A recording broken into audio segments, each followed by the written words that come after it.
Read English Unit 3. What were you doing? And our lecture number is 26. જો last લેક્ચરની અંદર આપણે unit 3ની activity 3માં જે main letter વિશેની વાત હતી તે કરી રહ્યા હતા અને છેલ્લે આપણે તે જોયું હતું કે બાળકો રમકડાની દુકાન પાસે ઊભા હતા. તે નાનકડા એવા વિમાન સામે જોઈ રહ્યા હતા અને દુકાનદાર પણ તે વિમાનને બાળકોને બતાવી રહ્યો હતો. તો હવે પછી જોઈશું એના પછીના પેરેગ્રાફને. ચલો હાથમાં પેન્સિલ રાખજો, જે વર્ડ્સ કહું એ નોટ ડાઉન કરી લેજો. We also saw a merry-go-round and a giant wheel. We also saw, we એટલે થશે આપણે, also saw એટલે કે જોતા હતા.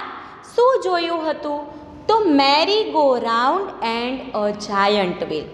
merry-go-round એટલે થશે નાનું ચકડોળ એન્ડ અ જાયન્ટ વ્હીલ એટલે થશે મોટું ચકડોળ. કે આપણે બે ચકડોળ જોયા હતા, નાનું ચકડોળ અને મોટું ચકડોળ. The merry-go-round was quite small. કે જે ચકડોળ હતું merry-go-round એ કેવું હતું? quite small એટલે કે થોડુંક નાનું હતું. બટ પરંતુ the giant wheel was really huge. પરંતુ જે મોટું જાયન્ટ વ્હીલ હતું એ કેવું હતું? રિયલી વેરી યુઝ, ખરેખર ખૂબ જ વિશાળ. તો લખજો અહીંયા સ્મોલ એટલે નાનું અને યુઝ એટલે શું થશે? વિશાળ. જુઓ આપણને યુનિટ 3માં તે એક્ટિવિટી 1માં જે ચિત્ર આપેલું હતું ને શેનું હતું? જાયન્ટ વ્હીલનું, એકદમ મોટા એવા ચકડોળનું આપેલું હતું. એના પછી જુઓ the place was full of noise. Place એટલે થશે જગ્યા. ધ પ્લેસ એટલે કે જગ્યા, was full of noise. Noise એટલે ઘોંઘાટ. ઘણા બધા ઘોંઘાટથી આખી જગ્યા કેવી હતી? ભરેલી હતી. તો મેળામાં જુઓ ક્યારે શાંતિ હોય નહીં, કેમ કે મેળામાં કેવું વાતાવરણ હોય? એક બાજુ મ્યુઝિક વાગતું હોય, એક બાજુ રાઇડ્સમાં બેઠેલા લોકો રાડું પાડતા હોય. એનો મતલબ કે દરેકે દરેક જગ્યાએ ઘોંઘાટ જ હતો. There were many loud speakers playing film songs. There were એટલે થશે ત્યાં, many loud speakers ઘણા બધા મોટા જે સ્પીકરો હોય છે તે, પ્લેઇંગ ફિલ્મ સોંગ કે પિક્ચરના ગીતો તેમાં વાગી રહ્યા હતા. There were many children in the giant wheel. મોટા ચકડોળની અંદર ઘણા બધા બાળકો બેઠા હતા. They were shouting in excitement. જુઓ they were shouting, તેઓ બૂમો પાડી રહ્યા હતા. શેની અંદર? તો કે ઇન એક્સાઇટમેન્ટ એટલે કે તેઓ એકદમ ઉત્તેજિત થઈને, એકદમ ખુશ થઈને જોર જોરથી બૂમો પણ પાડી રહ્યા હતા. We saw a juggler. આપણે ત્યાં જાદુગરને પણ જોયો હતો. He was playing with 5 balls. તે 5 દડા સાથે રમી રહ્યો હતો. એન્ડ અને was keeping all of them in the air. કેવી રીતે રમતો હતો? તો 5 દડા હવામાં જ રહે, એક પણ દડો નીચે ના પડે, એવી રીતે તે 5 દડાથી રમતો હતો. It was wonderful. તે ખરેખર જ ખૂબ અદ્ભુત હતું. તો જુઓ હાર્ડવર્ડ્સ જોઈ લેજો. મેરી-ગો-રાઉન્ડ નાનું ચકડોળ, જાયન્ટ વ્હીલ મોટું ચકડોળ, સ્મોલ નાનું, પછી યુઝ એટલે કે વિશાળ. જો અંડરલાઈન કરતી જાઉં છું તમને આઈડિયા રહેશે. પછી છે પ્લેસ એટલે જગ્યા, નોઇસ એટલે ઘોંઘાટ, લાઉડ સ્પીકર્સ એટલે લાઉડ સ્પીકર જે મોટા મોટા સ્પીકર ગોઠવે છે ને તે, ફિલ્મ સોંગ એટલે પિક્ચરના ગીતો, પછી ચિલ્ડ્રન એટલે કે બાળકો, શાઉટિંગ એટલે થશે બૂમો પાડવી. એના પછી એક્સાઇટમેન્ટ એટલે કે ઉત્તેજના અથવા તો ખુશ થઈને જગલર એટલે શું થશે? જાદુગર. પછી એર એટલે હવામાં, કીપ એટલે થશે રાખવું, અને વન્ડરફુલ એટલે શું થાય? અદ્ભુત. લખી લીધું? હવે એના પછીનો પેરેગ્રાફ જોઈએ. જુઓ, અહીંયા જે ટીનાએ ગામડાના મેળાની મુલાકાત લીધી હતી તેનું વર્ણન પૂરું થાય છે. હવે પછી એને સ્ટાર્ટિંગમાં કહ્યું હતું કે એના થોડાક દિવસ પછી તેણે વડોદરામાં આવેલા ટ્રેડ ફેરની મુલાકાત લીધી હતી. તો અહીંયા એના વિશેની વાત છે. આફ્ટર સમ ડેઝ, થોડાક દિવસો પછી, વી visited a trade fair in Vadodara. કે વી વિઝિટેડ અમે મુલાકાત લીધી હતી અ ટ્રેડ ફેર એટલે કે વેપારિક મેળાની, ઇન વડોદરા કે થોડાક દિવસ પછી અમે વડોદરામાં આવેલા એક વેપારિક મેળાની મુલાકાત લીધી હતી. It was a school trip. જુઓ શું છે? It was a school trip. કે આ ક્યાંની ટ્રીપ હતી? તો કે અમને શાળામાંથી લઈ જવામાં આવ્યા હતા, એટલે કે અભ્યાસિક ટ્રીપ હતી. We went there on a Sunday. અમે ત્યાં રવિવારે ગયા હતા. વી વેન્ટ બાય અ બસ. અમે ત્યાં બસ દ્વારા ગયા હતા. જુઓ, કમ્પેરિઝન સાથે હું તમને કરાવડાવું. ઓલો કયો મેળો હતો? ગામડાનો મેળો, મનોરંજન માટેનો મેળો. જ્યારે આ કયો મેળો છે? વેપારિક મેળો. ઓલા મેળામાં ટીના, ગામડાના મેળામાં ટીના કોની સાથે ગઈ હતી?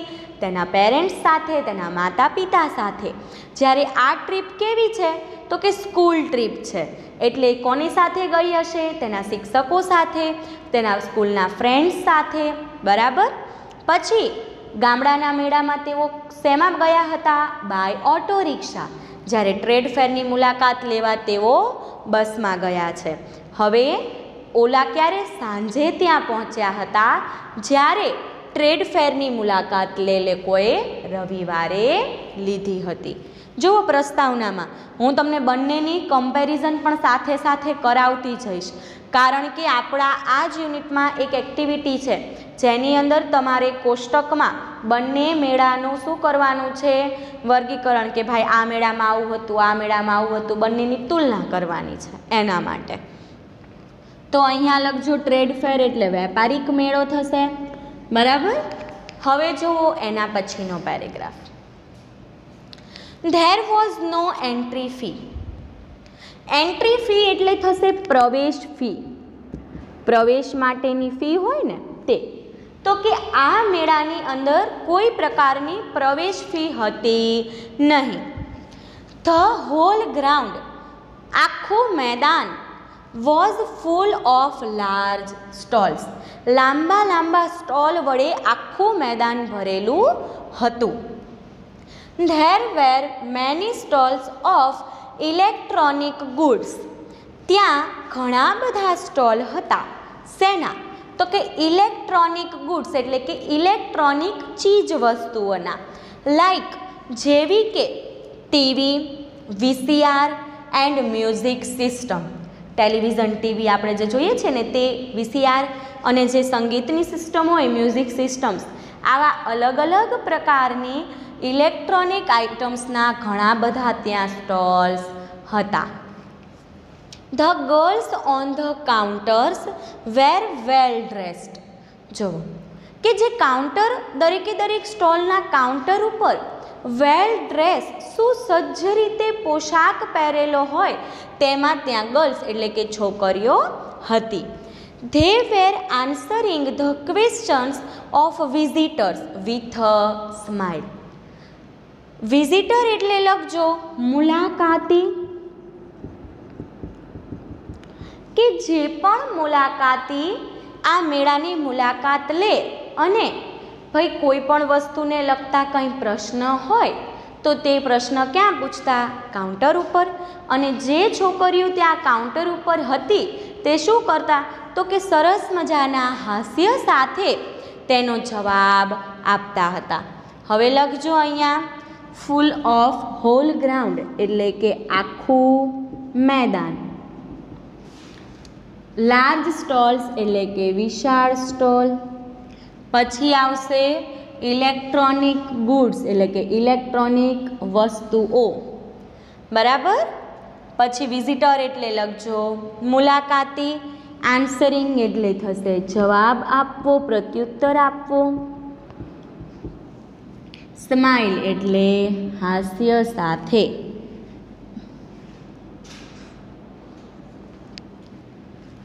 હવે જુઓ પેજ નંબર 26. હવે જુઓ એના પછીનો પેરેગ્રાફ છે. There was another row of stalls for things like fridge and washing machines. There was એટલે કે ત્યાં, another row બીજી એક હરોળ. રો એટલે શું થશે? હરોળ અથવા તો લાઈન. ઓફ સ્ટોલ્સ બીજા અલગ અલગ સ્ટોલની એક લાઈન હતી. ફોર થિંગ્સ વસ્તુઓ, લાઈક એટલે કે જેવી કે ફ્રીજ અને વોશિંગ મશીન.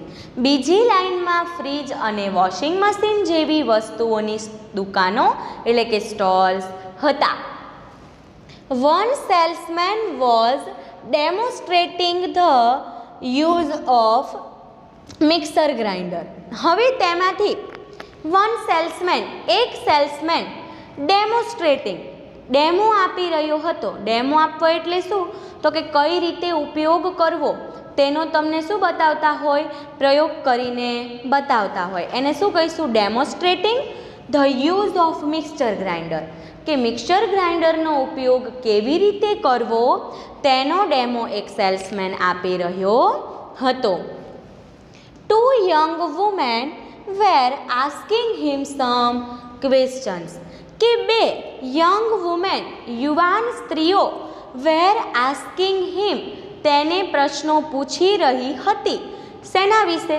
તો કે આ મિક્સર વિશે, ફ્રીજ વિશે, એવા અલગ અલગ વિશે બે યુવાન સ્ત્રીઓ તેમને પ્રશ્ન પૂછી રહી હતી.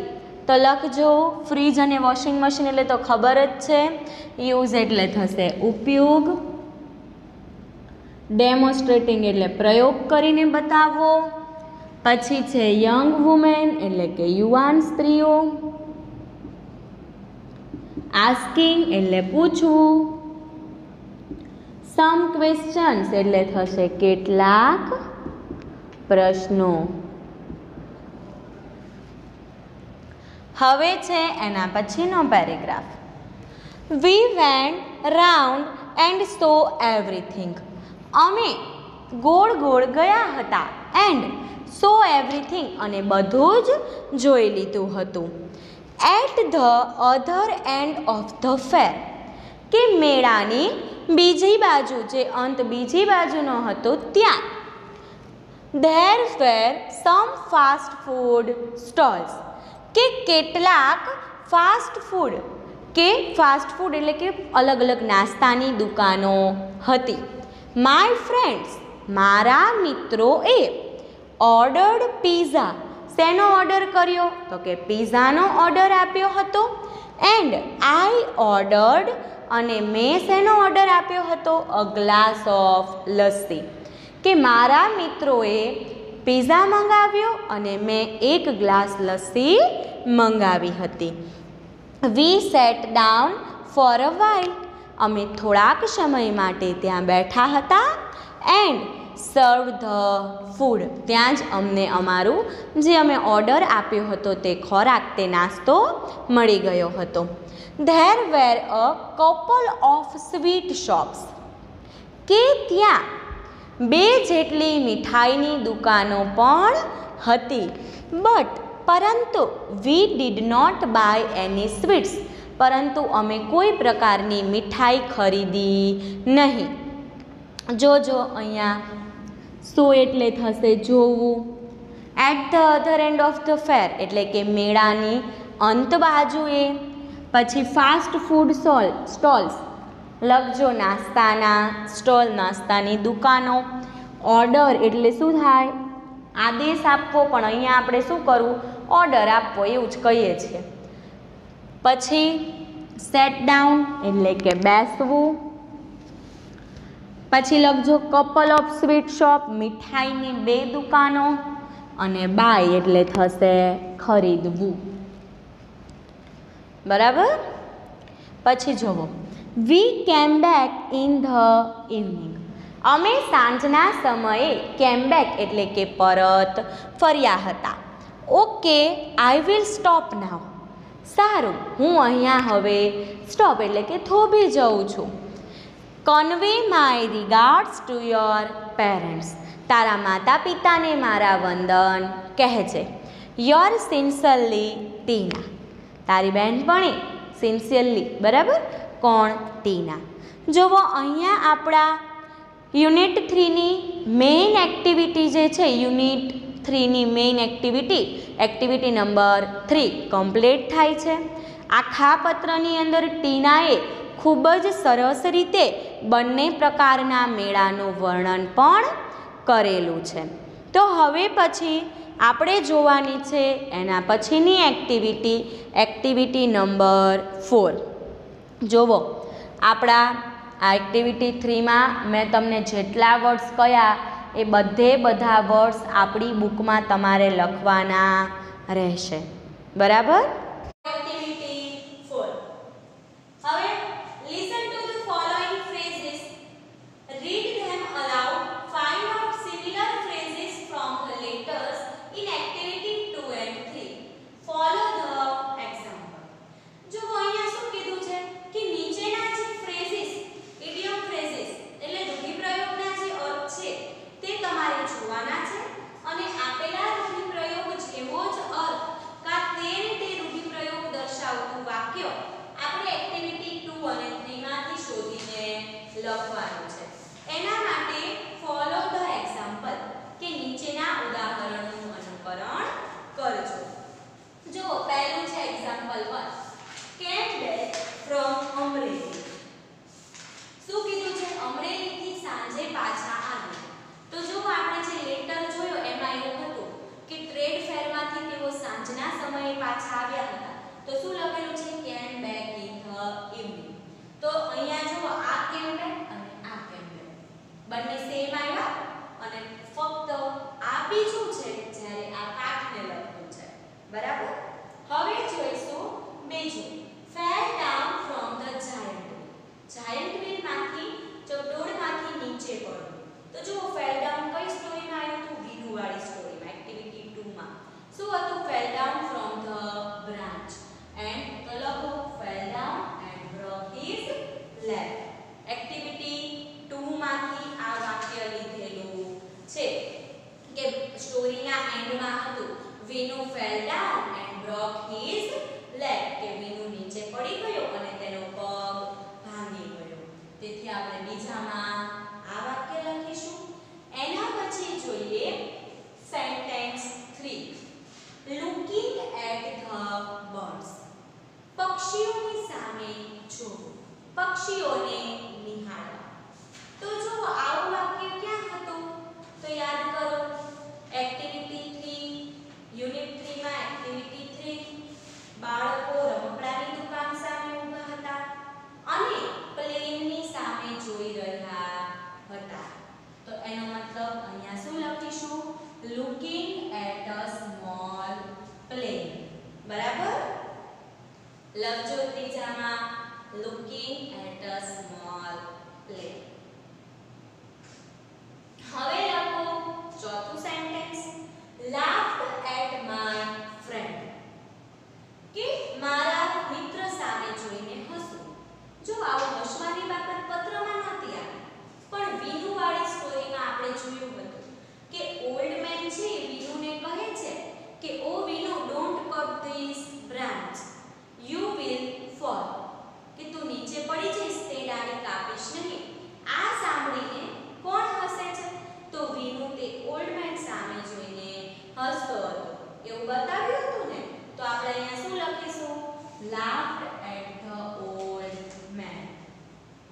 લખજો ચોથામાં laughed at the old man. હવે છે પાંચમું a couple of days. couple of days એટલે બે દિવસો. તો એવી વાત કપલ વિશે બેના અર્થમાં ક્યાં વાત કરેલી હતી? તો જો પત્રમાં હતું couple of sweet shops. તો અહીંયા શું આપણે લખ્યું છે a couple of sweet shops. લખજો પાંચમામાં a couple of sweet shops. હવે છે છઠ્ઠું end of the movie. મૂવીના અંતમાં જો એવું હતું પત્રમાં at the end of the fair. તો શું લખીશું? end of the fair. એના પછીનું સેન્ટેન્સ full of water. પાણીથી ભરેલું. બરાબર? તો ગ્રાઉન્ડ શેનાથી ભરેલું હતું? full of people. તો લખજો 7th માં full of people. 8th માં જુઓ climb up the hill. તો વિનુ ક્યાં ચડ્યો હતો? ઝાડ ઉપર.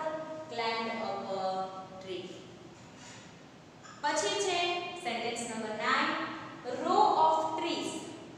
વૃક્ષોની હરોળ. આપણે શેની હરોળ હતી? સ્ટોલ્સ, દુકાનની. તો શું લખીશું? row of stalls. અને છેલ્લે set down on the road. તો જો છેલ્લે ટીના ઓર્ડર આપ્યો પછી થોડીક વાર માટે નીચે બેઠા હતા. તો શું લખીશું? set down for a while. હવે આ 10 એ 10 વાક્યોમાં આપણે જોઈએ તો જો અહીંયા છે fell down, તો અહીંયા પણ fell down. looking at, laughed at, a couple of, છેલ્લે end of, તો અહીંયા પણ શું છે? end of, full of, તો full of, પછી climb up, તો અહીંયા પણ શું છે? climbed up, row of, તો કે row of, set down, અને અહીંયા પણ set down. આના પછી વાક્ય જે આઈપી ફ્રેઝિસ આવે છે ને આપણે સરખા લીધા, પરંતુ ફરક કેટલો છે? અહીંયા ગમે તે બાબત વિશે આપેલું છે, જ્યારે આ જ ફ્રેઝ પછી આપણા પાઠની અંદર કઈ વસ્તુ સૂચવેલી છે તે આપણે અહીંયા લખેલી છે. તો કમ્પ્લીટ પેન્સિલથી આપણી ટેક્સ્ટ બુકની અંદર તમારે આ એક્ટિવિટી કમ્પ્લીટ કરવાની